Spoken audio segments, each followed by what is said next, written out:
Okay. Good afternoon. The mayor.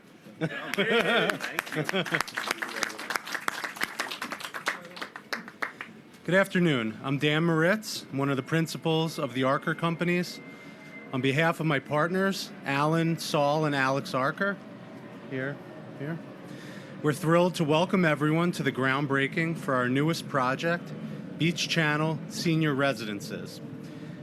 We're very excited to bring this project to the Rockaways, which will provide 154 units of much-needed affordable senior housing, as well as ground floor retail and community facility. It's a special honor today to be joined by Mayor Bill de Blasio. Not only would we like to thank the mayor for providing the financing for this wonderful project, but for making a real commitment to the long-term health of New York City with his investment into affordable housing. The mayor has stood behind his promise to finance 200,000 units of affordable housing and backed it up with real dollars, significantly increasing the city's capital budget for housing. So on behalf of us and the entire affordable housing industry, thank you. Thank you.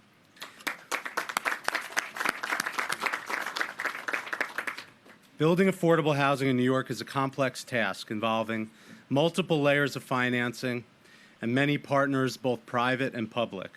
So events like this are a great opportunity for us to thank all of our partners. So with that, I'd like to thank HPD, HDC, and NYCHA for the roles they played in the financing of this project. Vicky, Gary, and Shola have assembled incredible teams of housing professionals, many of whom are here today. And we'd like to take this opportunity to thank you all for your efforts. So thank you.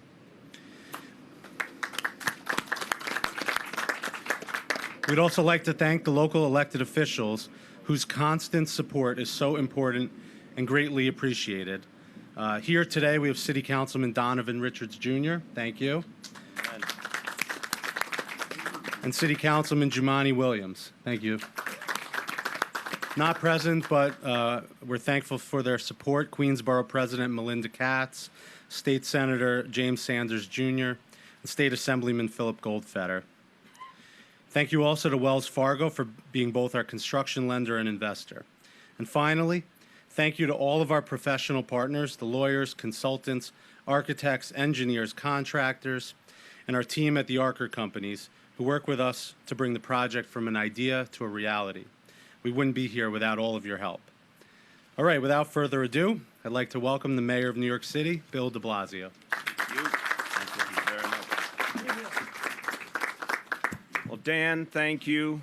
And thank you to everyone at the Arker Companies. You guys have been fantastic in this project and so many others. You're longtime partners with the City of New York in the creation of affordable housing in all 5 boroughs. So I thank you. We depend on companies in the real estate community to get the job done, and there are so many that are devoted, truly devoted, personally and humanly devoted to the work of affordable housing, and the Arker Companies are one of the great examples of that.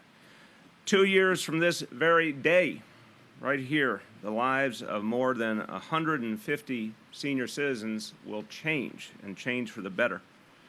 That will be when they move into the Beach Channel Senior Residences. It's going to be a wonderful development. And for over 150 people, it means security. It means affordability. It means a good, safe place to live. And they deserve that. Our seniors deserve that, considering all they've done for us. What they'll be leaving behind in many cases is a lot of worries, a lot of challenges, the struggle to make ends meet, which too many seniors in this city face every single day. Well, I've heard from seniors all over New York City, they want to stay in the city they love. They just want to be able to afford it. The Beach Channel Senior Residences are going to give that opportunity to 150 of our fellow New Yorkers. Now, any groundbreaking where we're creating affordable housing is a good groundbreaking, but this is a special one because this will be the first apartments created under one of our new initiatives, the Senior Affordable Rental Apartments Program, with the helpful acronym SARA, which is exactly, I love a program that says exactly what it is, senior affordable rental apartments. There's no mystery in that. And we are thrilled that we're going to be doing this on a very big scale. This is the first ever program created by the City of New York for low-income seniors in which we will build affordable housing for them. This is created with a city investment of $350 million, and I want to thank our colleagues in the City Council who we depend on as we make these decisions about where to invest. The support and the agreement of the City Council is crucial. I want to thank them for their belief in this program. You know, and I'll say this as someone who used to work for HUD long ago, the assumption in terms of senior affordable housing for decades was that the federal government saw that as a primary responsibility. That has now diminished to almost nothing. Now, it's up to the City of New York to defend the interests of our seniors, and we're doing it with a major investment. I should state the obvious. It should be a federal obligation like many other things. But in the age we're living in now, it's up to New York City to stand up for our seniors, and we're doing it. Of these units being created, first of all, very important, the folks who will live in Beach Channel senior residences will have income levels of $36,000 or less. So when we talk about affordable housing, we talk about low-income seniors. I want everyone to be able to visualize no one in this development will be making more than $36,000. A lot of people will be making a lot less. And 46 of the units, which is about 30% of the total, will house either seniors coming off the NYCHA waiting list, the public housing waiting list, or seniors coming out of our shelter system. So it'll be an opportunity for folks who have been waiting a long time for affordable housing to finally get it. It'll be safe, it'll be affordable, it'll be a place where seniors can live with dignity and security. And that's needed more than ever. Look, 20% of the seniors in this city right now are living below the poverty level, 20% of seniors citywide. But when you talk in terms of the Rockaways, that jumps to 30%, very sadly. 30% of all seniors in this peninsula living below the poverty level. It's absolutely necessary for us to create this kind of option for them. And if you talk about seniors again citywide, at least half of seniors in our city right now are rent burdened. That means they're paying 30% or more of their income toward housing costs. So this is an imperative. The federal support has gone down, but we are stepping up. And as part of our housing plan, which I happen to have with me, I remind you that as part of this plan, there are 10,000 affordable units for seniors that will be created over the next 10 years. 10,000 affordable units over the next 10 years. And this groundbreaking today is a step on that wonderful journey. Now, I want to just take a moment because success has many fathers and mothers. I want to thank the folks who have been a part of this. From my administration, of course, our tremendous housing commissioner, HPD Commissioner Vicki Bean. And the also very popular Gary Rodney couldn't be here, but he is being represented by Paula Roy Carruthers, the HDC Executive Vice President. We thank you. And the Arkers, who deserve so much praise for what they've done again for years. Alan Arker, Saul Arker, Alex Arker. Want to thank them all for what they're doing today. Let's give them a good round of applause. Also want to say we're always working closely with community leaders and community residents as we create these developments. Want to particularly single out and thank Elaine Short, the president of the Rockaways NAACP. Thank you, Elaine. Now, the challenge that we face in terms of housing, I'll tell you wherever I go, and I said this during the campaign year 2013, I continue to say it, number one topic brought up to me by the people of this city on the subway, on the street, wherever I go, is the need for affordable housing. I suspect my colleagues may be able to testify to similar experiences. To address a housing challenge of this magnitude, we had to do something absolutely unprecedented. That's why these 200,000 units, enough for 500,000 people, is by far the largest, most ambitious, fastest affordable housing program in the history of this city. We expanded our capital investment to $7.5 billion to achieve this program, again, with the support and help of the City Council. $20 million being spent here to create the Beach Channel senior residences. Now, that investment we're making and this plan, you know, we all are used to plans that are noble but don't work the way they were planned. This plan is actually on target. The credit goes to Vicki and Gary and Alicia Glenn and so many others. This plan is on target. At the end of the fiscal year, June 30, we told you that we had 20,326 units financed. Well, we can all do the math. You're trying to do 200,000 units over 10 years. That is a good number. And the 154 affordable apartments here are among that number. That 20,000 plus units financed was the most that had been done in any year in 25 years in this city. And will ultimately, you can clap for that. And will ultimately house more than 50,000 New Yorkers. That's 1 year's work. A lot more to come. And the idea in Housing New York is to be ever mindful. We're not just creating buildings. We are creating homes, we are creating neighborhoods and communities. And so each building has a particular reality, and some buildings and some of our communities have a particular need. Here, in the case of this development, it means services on site for residents and for the broader neighborhood, including healthcare referral services, free meals for seniors, supplemental food for folks who need it, counseling services. So this building is going to come with a lot of special attributes that will help the seniors in the building and the surrounding community. Now, I bet some of you are asking a question because of where we are. How, in this process, did everyone take into account what we learned from Sandy and the experience that this peninsula had? And I saw it firsthand, was with Donovan those days right after Sandy hit. What have we learned and how are we applying it here? Well, we know we need a more resilient city and more resilient Rockaways. So this will be a 7-story building, and the apartments will be on the 2nd through the 7th floor. The ground level space and any building systems on the ground level have flood protections in place. So no habitation on the first floor, no apartments on the first floor, and all of the mechanicals that are on the first floor come with flood protections. Also, why did Sandy happen? Because of the ever great challenge of climate change. And we're going to fight climate change through this building too, because it has green elements throughout the building, solar panels, LED lighting, and a number of the other practices that we called for in our One City Built to Last plan for resiliency and sustainability. A lot of those very same principles are here in this building.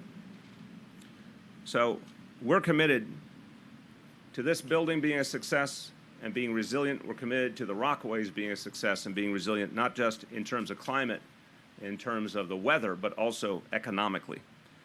We know when we build everything that we have an opportunity to create jobs and to make sure local residents have opportunity, and that's something that is always on our mind in these efforts and something that allows us another great outcome from these efforts. So 200,000 units of affordable housing by 2025, on track, enough for 500,000 people. And here you can see it with your own eyes. Very quickly in Spanish. Estamos avanzando rápidamente y con pasos firmes hacia nuestra meta de asegurar 200,000 unidades de vivienda asequible para medio millón de neoyorquinos.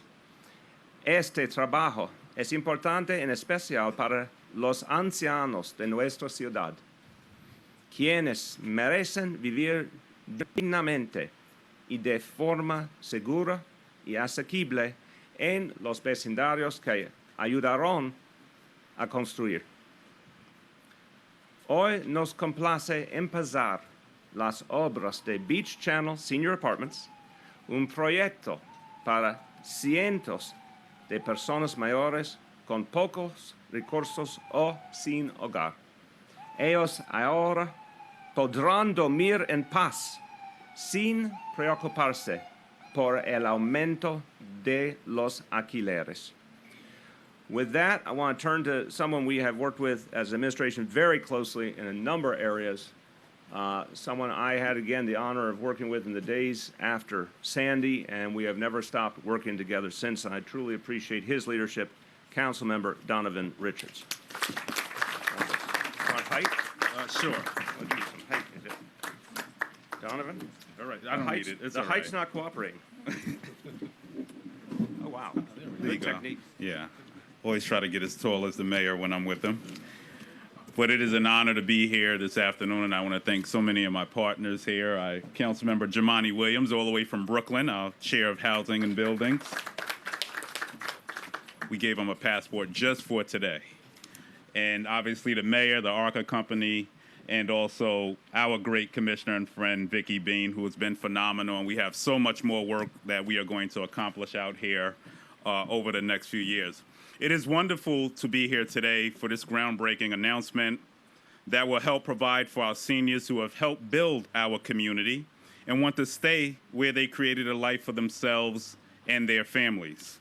Since the beginning of my council term, there have been too many calls to my office from seniors who no longer can afford to hold on to their homes, or better yet, even find affordable places to live in this city, and in particular in the Rockaways.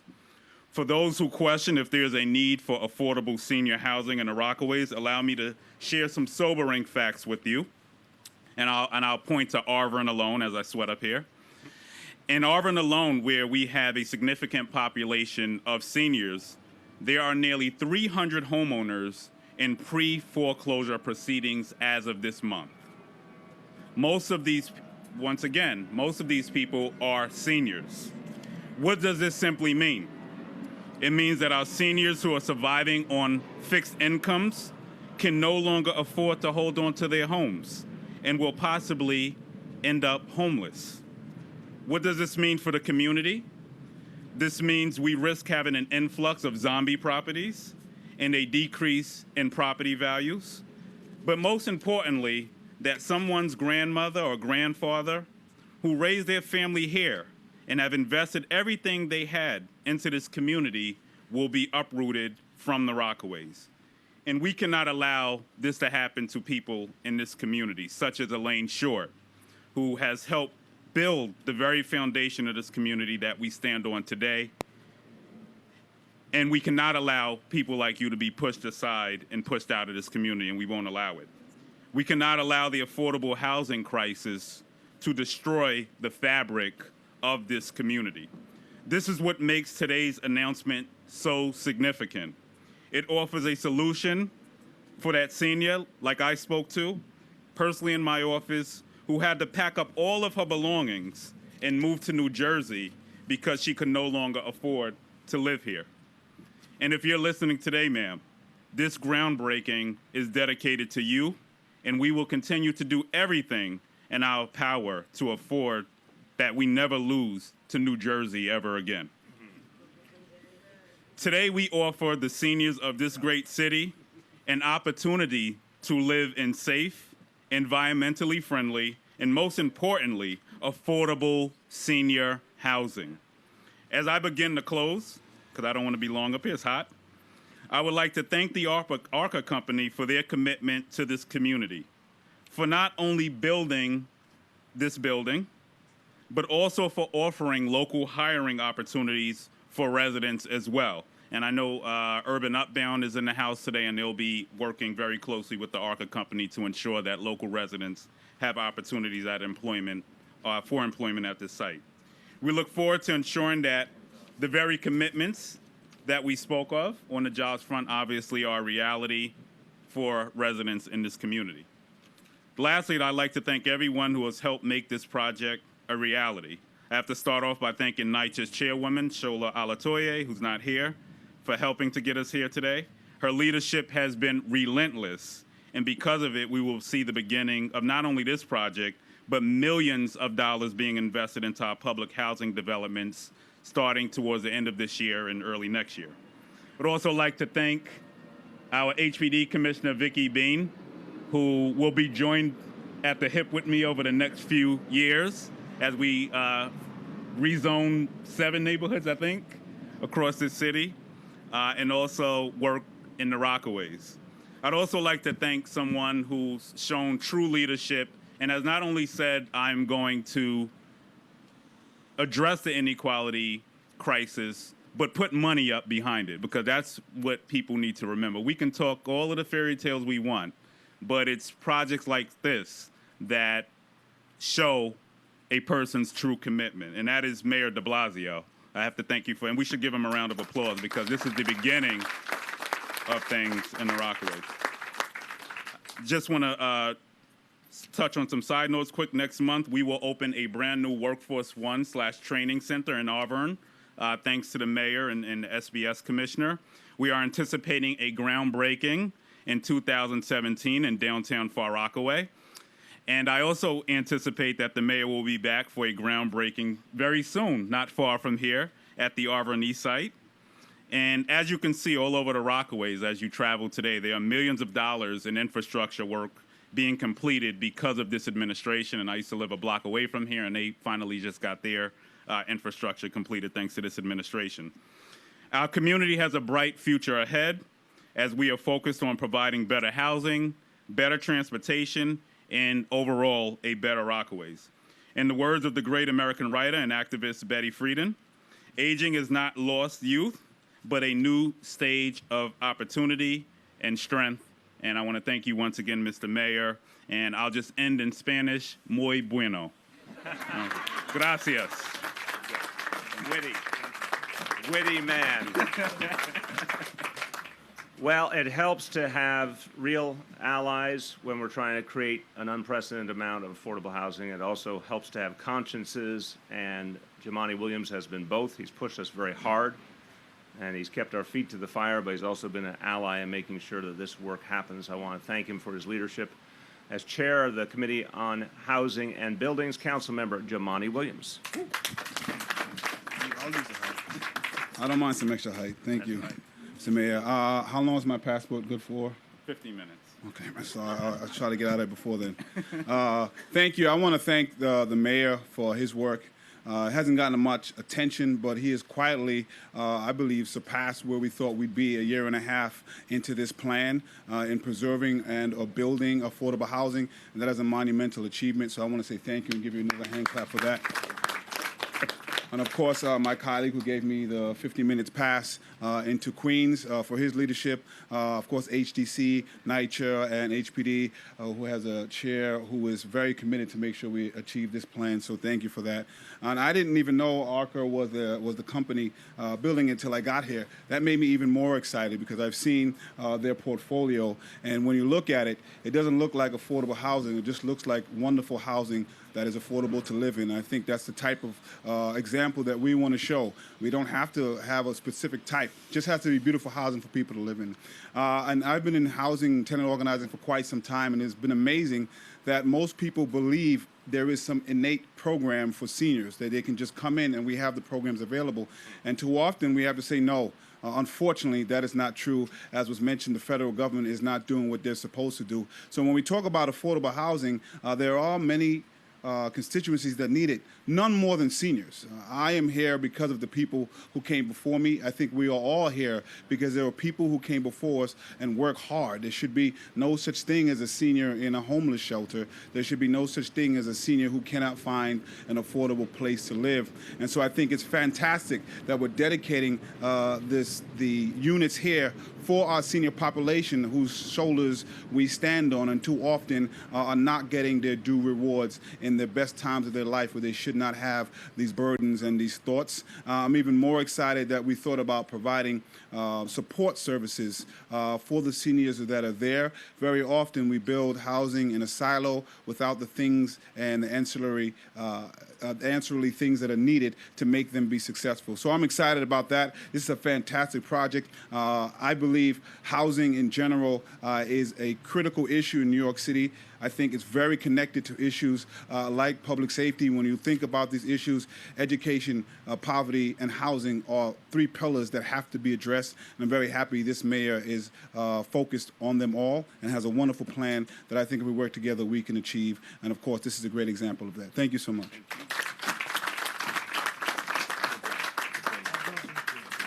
Okay, so here goes your choreography. We are going to take questions on the topic of this announcement and our affordable housing plan. We're then going to do the groundbreaking. We're then going to come back and talk about other topics and take questions on other topics. So first, Questions on affordable housing in this project? Yes. What percentage of the units are going to be set aside for Peninsula residents within this community district? Well, I'm going to start, and Vicki, you can add. This is consistent with our entire approach to affordable housing in this city, where there is a set of units, 50% goes community preference, meaning the community board district, and 50% are part of a citywide lottery. We believe that's a very fair approach because folks who have built up communities deserve a special opportunity to get affordable housing that's created. But we also think it's important that there be a substantial portion available to anyone, everyone. So the 50-50 model strikes that balance. You want to add or? Okay. Yes. In addition to this announcement today, your administration put out a video talking about the importance of affordable housing. Do you feel like the issue hasn't gotten enough attention from New Yorkers? And you mentioned that people on the street tell you that this is their top priority. Do you feel like people aren't yet aware of what you're trying to do? Oh, I think it's the top priority of New Yorkers. Again, I think for Donovan, Jamani, and I, we do not need the services of a professional public opinion research firm. We get it every day, and we always have. And I was a council member and public advocate for 12 years before I was mayor. Or as Bob Dylan once said, you don't need a weatherman to know which way the wind blows. So it's quite clear it's the #1 issue on the minds of the New Yorkers I've talked to over the last decade plus. And with the price of housing today, I think even more so. I think this issue deserves a lot more attention because it's so crucial to people's lives. It's the ultimate bread and butter issue. It's the #1 expense. It's the thing that people struggle with the most, especially the very, very substantial number of New Yorkers who are having trouble making ends meet. So we're going to be talking about a lot. I said in the State of the City address this year, #1 focus is affordable housing. I think we proved that we meant it with the 20,000 plus number at the end of the fiscal year. And again, tremendous credit to Vicki and her team for that. But there's a lot more where that came from. We're going to be focused a lot on it. And I think people want to hear more about it. What kind of jobs or how jobs you put into the community through this development? Okay, so I'll have Vicki come up. The idea that we believe in all of our affordable housing efforts, the same in our Build It Back efforts, anything that we sponsor, the work we do in public housing, we want to maximize jobs for community residents in every possible way, every appropriate way. So that's something we try and bake into everything we do. Okay, I need a different angle on this thing. Donovan's going to help me. No, you need some height. I got the magic. I think you really got it. So, the construction project will bring a great many construction jobs to this neighborhood. The Arkers have been an amazing company in terms of hiring local and really making efforts to bring local residents onto their programs. We are doing a lot around the city hall and the city agencies to to provide workforce assistance, to help them find local residents, to help them find qualified residents across the city to fill those jobs. But the Arkers have been a terrific company in terms of doing local hiring and bringing jobs to the communupty. How will they let the residents know that there are jobs? So we've worked out once again with Upward Upbound, who is a nonprofit based here. Urban Upbound. Sorry. Not Sorry. upward, upbound. Okay, got it. All right, I'm a pass. Urban Upbound. Sorry, I had a senior moment. Although This must be the upward, groundbreaking. Um,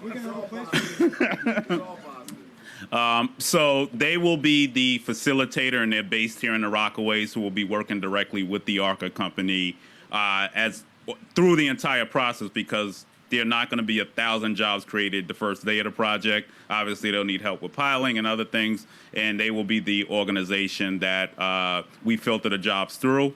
And then also, if you want an example of that for the Beach Green North project, we have RDRC we're working with. The same process that we went through there, they will adhere to here as well. Okay. Other questions on topic? Yes? Can someone talk a little bit about the remediation that has to be done here and how long that process is expected to take? Introduce yourself to the studio. Thank you. Alex Arker from the Arker Companies. We recently started excavation of this site, taking out about 4 feet of excavated fill. This is a brownfield site under the New York State Brownfield Program, and all that fill is being carted off under New York State regulation to licensed landfills. And once the excavation is complete, there will be other factors, other measures taken to ensure that any of the pollutants that came onto the site won't flow anywhere else as well. And how long is the whole process expected to take? Throughout the entire construction, so 18 to 24 months. Last call on this topic, and then we're going to go to groundbreaking. Going once, going twice. Let's do a groundbreaking. I'm going to personally lose the jacket at this point. Can't take it.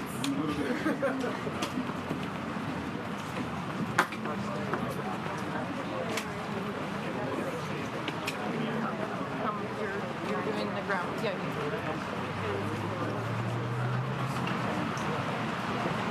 You're gonna have to. Look at my notes.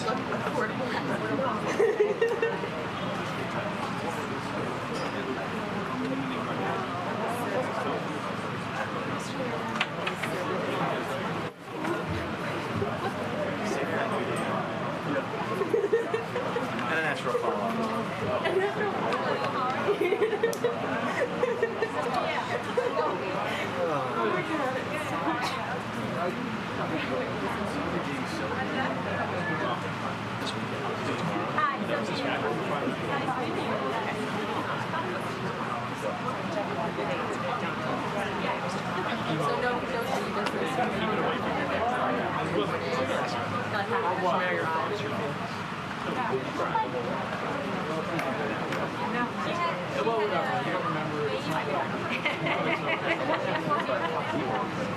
That's my favorite part of this is that you were able to stop 17 students in an hour.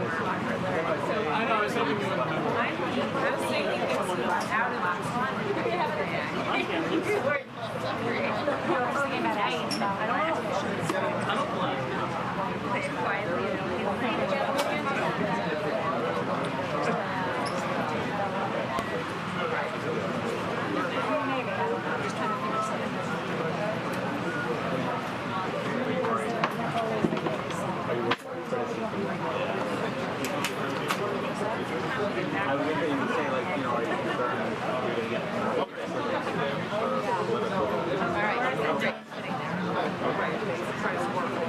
Oh, I'm okay. Do you want water or anything? Would you like water? Sure, I'll take a look. You had to go all the way on the other side, didn't you? Oh, for which thing? For the ground banking. Oh, of course. The second shot, though. Oh, you did? Okay, I had a good. hard time. Good, good, good. Miss, what took your foot? Huh? Miss, what's taking your foot? It helps. Wait, how old are you? Yeah. Oh, it's about good application. That's how you know. That's how we know. So on exactly. So put up front.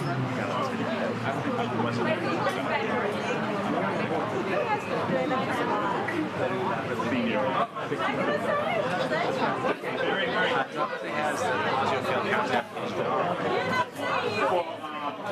For Beach Green North, they will be family. They can be family. Yeah. Hot boy. Hot. It's not hot. Oh. Take care.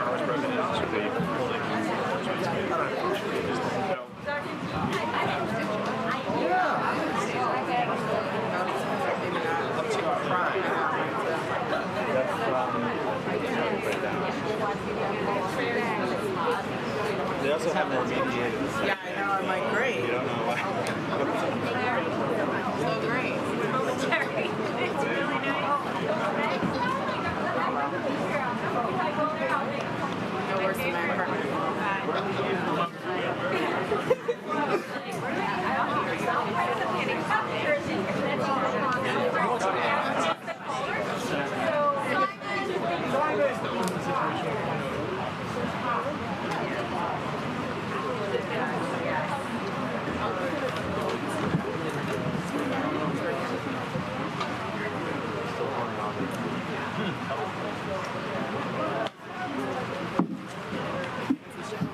Okay, so what I'd like to do first,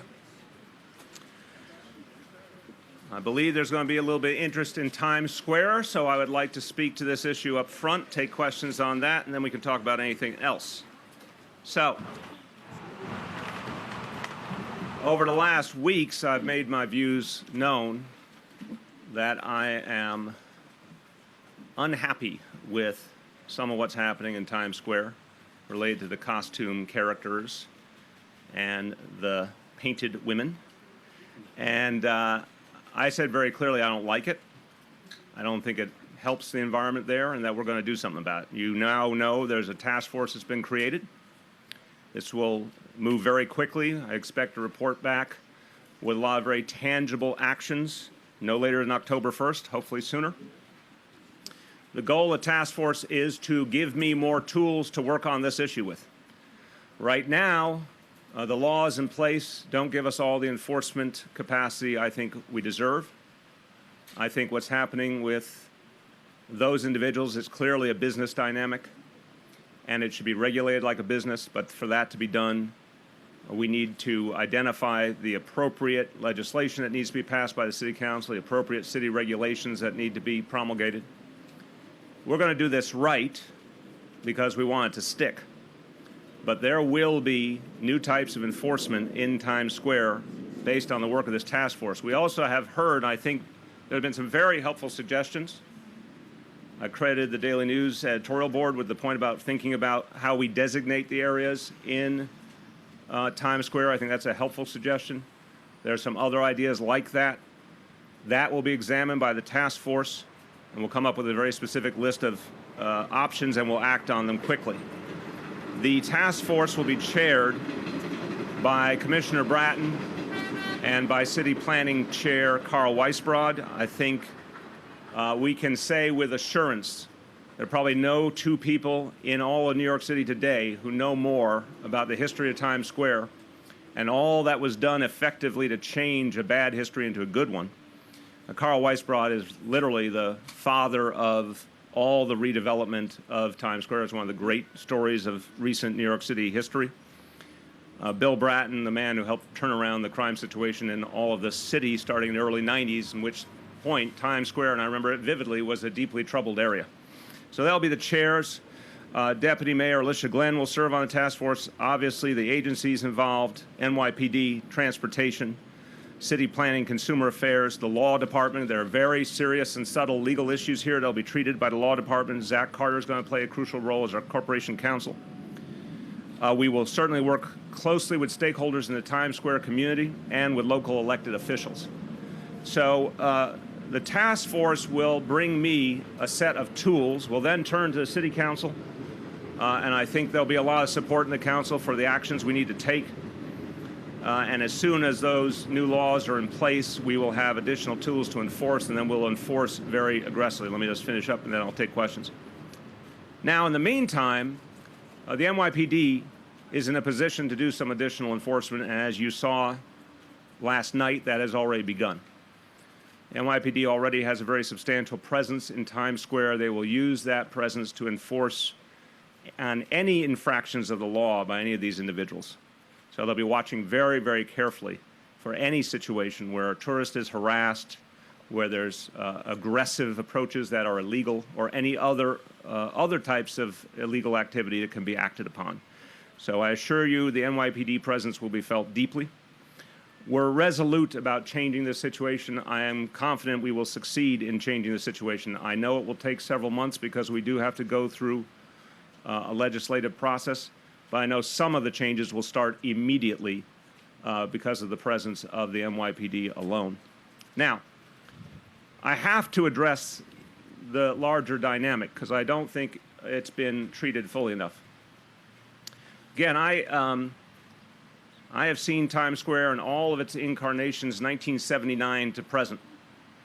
And I remember what the old Times Square was like. It was dirty. It was dangerous. It was an unacceptable place. It was a horrible symbol of this city. And a huge effort went into redeveloping it into what it is today, a thriving center. The theater industry is doing better than ever. There are world-class hotels ringing Times Square. There are hundreds of thousands of tourists going through Times Square daily. Part of the 56 million tourists who visited last year, an all-time record for New York City. Let's let's not believe the hype here. The fact is, Times Square today is a safe place. As Commissioner Bratton has said, approximately one crime and a minor crime on any given day anywhere around Times Square, compared to what it used to be in the past, a place that was crime-ridden every hour of every day. It's a safe place that people are flocking to because they like it, because it's safe, because it's filled with all sorts of important attributes of the city, like our theaters. There is a nuisance problem. There is a quality of life problem. We take it very seriously. I've spoken out very clearly. I don't accept it. I understand there are legal challenges, and I'm happy to take those questions too. And we take very, very seriously constitutional rights. We're not going to minimize that problem. We're not going to explain it away. I am resolute about making the changes we have to make within the construct of constitutional rights, respecting civil liberties. But let's be clear. Times Square has a nuisance problem, a quality of life problem. Times Square overall was a tremendous success story based on the work that Carl Weisbrod and so many others did, and remains a tremendous success story. With that, I'll take questions on this topic, and then we'll talk about any other topics you like. Go ahead. Mr. Mayor, Tintin Wynn's interview Police Commissioner Bratton this afternoon, and we're running a story where he said that he would like to see the streets restored to Times Square and eliminate the pedestrian plaza. He said not only would that help get rid of the aggressive panhandling, but it would also ease congestion as well. Commissioner Bratton and I have talked about that option. That will be considered by the task force. Now, that's a very big endeavor, and like every other option comes with pros and cons. So we're going to look at what those pros and cons would be. You could argue that those plazas have had some very positive impacts. You could also argue they come with a lot of problems, and a lot of the surrounding business community has certainly cited those problems. So we'll give that a fresh look. I think that's consistent with the mandate for this task force to also look at the potential for physically demarcating certain areas of the square for certain types of activity and having other areas of the square being off limits. All of that will be considered by the task force. The governor yesterday said that he thinks what's happening in Times Square is illegal. It sounds like you have a difference of opinion on that. Sure. The governor and I share a goal here. Certainly the state and city share a goal of addressing this quality of life problem. And again, we intend to succeed. I'm convinced we will succeed. I think there is a difference of interpretation on the law. I have the greatest respect for our corporation counsel, Zach Carter, former U.S. attorney. And he and our lawyers believe squarely that constitutional rights demand that we address this situation in a careful and deliberate manner, and that we have to make sure that the right legal structures are in place because there are real First Amendment issues here. So the current activity is not per se against the law. But if we add additional laws addressing the business nature of the obvious business nature that is going on simultaneously, you might say there's a freedom of expression element according to our constitutional law. But there's also a business being applied here. And that's where if we add additional laws, it will allow us the possibility of and the ability to very aggressively then enforce those laws. Following Grace's question, the governor, as you said, that you and the governor share a goal to address the situation at Times Square. Has there been any coordination yet between your offices? The two offices have talked a lot about this. Again, we share a goal, and we'll look for any and all ways to collaborate on this for sure. We're going to work in the construct that we think makes sense. We're going to look at those legal rights and find the appropriate way to address this problem while respecting constitutional rights. Look, it's not going to do any good if we go in and do an enforcement action that's found illegal by a court. We intend to come up with an enforcement scheme that will pass constitutional muster and therefore be sustainable. Mayor, you spoke a minute ago about First Amendment rights. Women have a right to be topless, according to the courts. People have a right to panhandle. There's been the naked cowboy in Times Square since I was in junior high. Why is this a problem now that women... You're dating yourself. I am. So why is this a problem that women are going topless, but the naked cowboy's been in Times Square for years? It's quite evident this is turning into a business. It's not one individual. We've certainly heard enough reports of how aggressively this business is being pursued. Clearly, a lot of people are very uncomfortable with it, and I understand why, and I agree. On a common sense level, this is not appropriate in the middle of a public square. I respect constitutional rights. And therefore, what we need is a new element in the equation, which this task force, including the law department, will develop, that allows us to appropriately enforce on this situation while still respecting constitutional rights. Mr. Mayor, Richard Aborn of the Citizens Crime Commission a couple of weeks ago suggested that you should maybe set up a task force on the related issue of the women who are panhandling with babies. Now, maybe it's not as aggressive, but there's clearly a constitutional right there.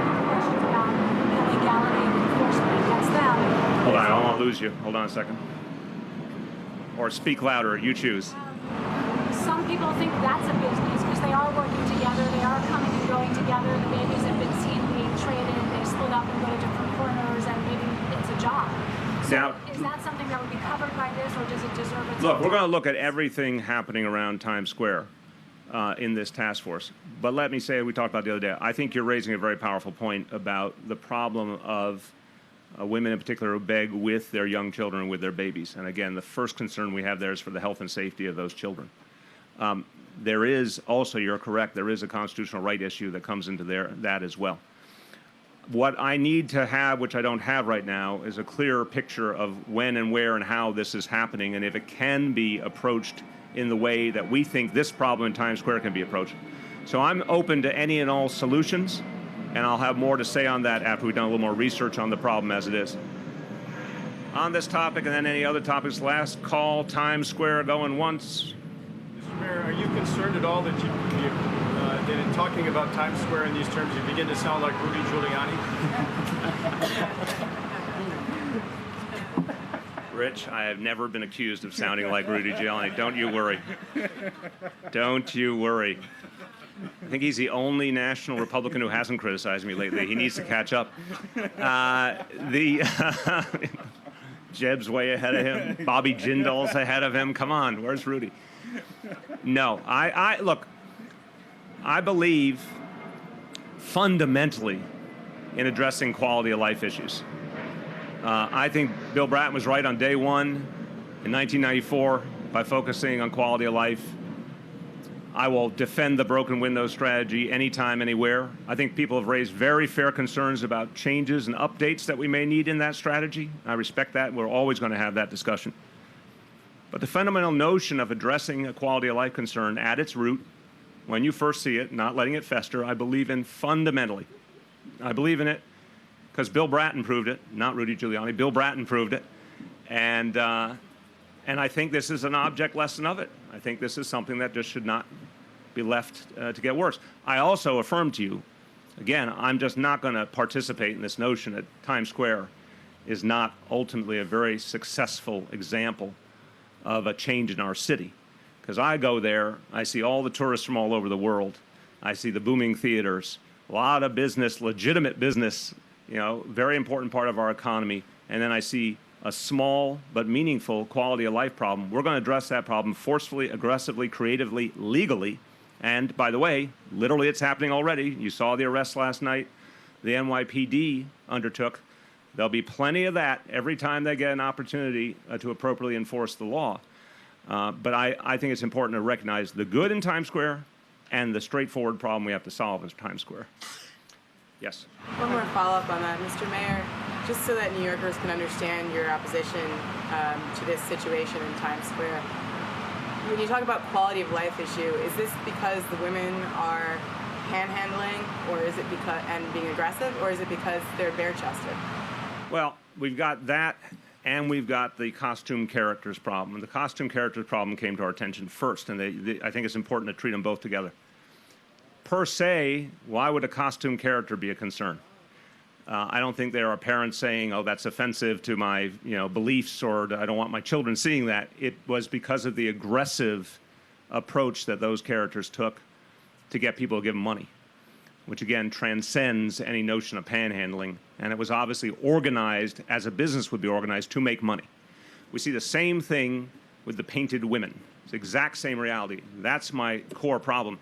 I also would say, as a human being and a parent, I don't think it's appropriate in the middle of one of the busiest squares in New York City that women should display themselves that way.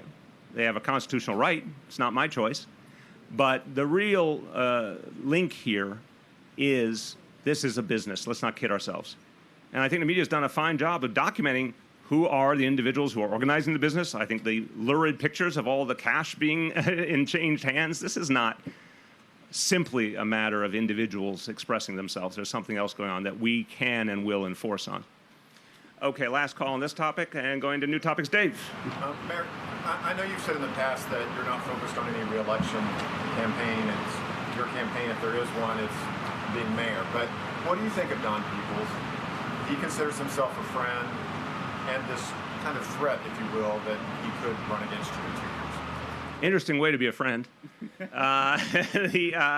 Look, lots of names being bandied about. Here's my simple message. I've made very clear. I have one ambition, which is running for re-election as mayor of New York City. I am going to run on a message that we created affordable housing, that we improved test scores in our schools, created pre-K and after-school programs on an unprecedented level, reduced crime, reduced stop and frisk, created municipal IDs. Now close to 500,000 people have them. I'm going to run on the issues, and anyone who wants to run against me, God bless them, and I'd like to see what they want to put up in comparison to that in terms of a record of achievement on behalf of the people of this city. So come one, come all. Mayor de Blasio, yesterday you said about the horse ban that your message to advocates is go lobby the council to vote something out. A lot of them were unhappy, saying that you promised them that you would get this done and that you would use your leadership to get the votes in the council. And also NICLAS says they think they have the votes. So what do you say to that? Well, first of all, I think there was some real misunderstanding of what I said. I can say it more benevolently. I guess I should have said it more clearly, so I'll try and do that right now. I want a ban on horse carriages. I've always wanted a ban on horse carriages. I've said this for 2 straight years now. It's time to get it done. It is, I think, incumbent upon everyone who shares that view to speak up and to let their local elected officials know what they feel. That's what I'm trying to say. I think there's a lot of people in this city who think we should ban horse carriages. I want their voices to be heard, and I want their local elected officials to hear it. I work very, very closely with the council, obviously tremendously positive working relationship. On this issue, I think the more council members hear from their constituents and the more people look at the facts, the more likelihood we'll get to a ban. Anna? Just a follow-up to the shootout on Staten Island last week. A couple of local elected officials are a little bit concerned about the coordination between federal and city agencies, given that Lieutenant Hayes went into a situation that he might not have been fully apprised of. I was wondering if you think that protocol should be reviewed given what happened. Do you know for sure if Lieutenant Hayes knew what he was going into, and just are you concerned at all too? I think Lieutenant Hayes is an extraordinarily brave guy, and thank God he came out of it safely. There's going to be a full review of what happened. There's going to be an after-action report. I'm not going to conjecture until we get that report. I think we absolutely have to evaluate our protocols. It's a very complicated situation, but not an unprecedented one. We've got to evaluate our protocols and make sure our first responders are safe, and that will be based on the after-action report. To that, Sure. At this point, the city doesn't know if he knew that. Again, that's why we do reports. We don't conjecture. We do formal reports. Mayor, we could hear a little more about your feelings on Willard's point, your administration's decision not to go to court over that, and just this kind of second part to that. Have you ever prepared an appeal, or like your law department ever prepared an appeal? I'm sorry, what? Has the law department prepared an appeal on that case? The law department worked with the other agencies involved to determine what we thought was a fair course of action. And this was not a plan that we had created in this administration. When we looked at it in the context of this moment legally, we felt it did not make sense to participate further. Our focus is affordable housing. We want affordable housing quickly. And we think we can do much better on that site going forward. Yes. Mr. Mayor, as for the speculation or reports that not only Scott Stringer but now Tish James are also considering challenges to you, is that just hard for the players in New York City that the people in those jobs yourself at one point have their eye on your job? And to what extent does it create headaches for you if those two people are more inclined to criticize you for their remaining? It doesn't change anything. I think it's part of, yes, you're historically accurate. People with certain jobs typically look at the job above them and think about it. It's hardly new in human history. I'm watching you. I'm watching you. So that doesn't surprise me at all. I also am not saying that's what they think. I mean, you obviously have to ask each of them what their own ambitions are. But it's part of the woodwork. Doesn't bother me at all. It doesn't. I don't think it changes how anyone does anything particularly profoundly. I think if it does start to change people's behavior, they should be careful, because in the end, the public is very discerning and obviously understands if people are doing things for the right reasons or not. So no one has formally declared anything that I know of for the election 2 years from now. But again, you know, anyone who wants to, God bless. Just returning to Mr. Peebles for a second, I just wanted to ask you what you make of his specific criticisms, given that he was a supporter of yours. You know, some of his concerns are that he called you anti-business and anti-wealth. Just how would you respond to that? He's wrong. Go ahead. I wanted to return to Willett's point, because this current lawsuit was filed by just a group of activists and local residents. So, I mean, from the city's denial of also joining in the appeal, if these plaintiffs, who are basically activists, parks advocates, and local residents, if they hadn't filed an appeal against him, would the city have moved forward with the developer's plan, or would you file? I'm not. First of all, I'm not a lawyer, and second of all, I'm not going to do hypotheticals. There was a legal action. We looked at it. We made a decision. Again, our focus is on more and faster affordable housing. Okay, one more question if you got them. Yes. The softball game that is coming up. Looking forward to it. We want to know how you're preparing. I tagged him out first last year, by the way. This is really, this is becoming an unpleasant experience, Donovan. Yeah, I think I often have nightmares about that game against City Council. Now, we're doing a lot of preparation. I am preparing a lot more than last year. That'll be my statement. Regular practices, and it's going to be a whole new day, Donovan. Just you wait and see. Thanks, everyone.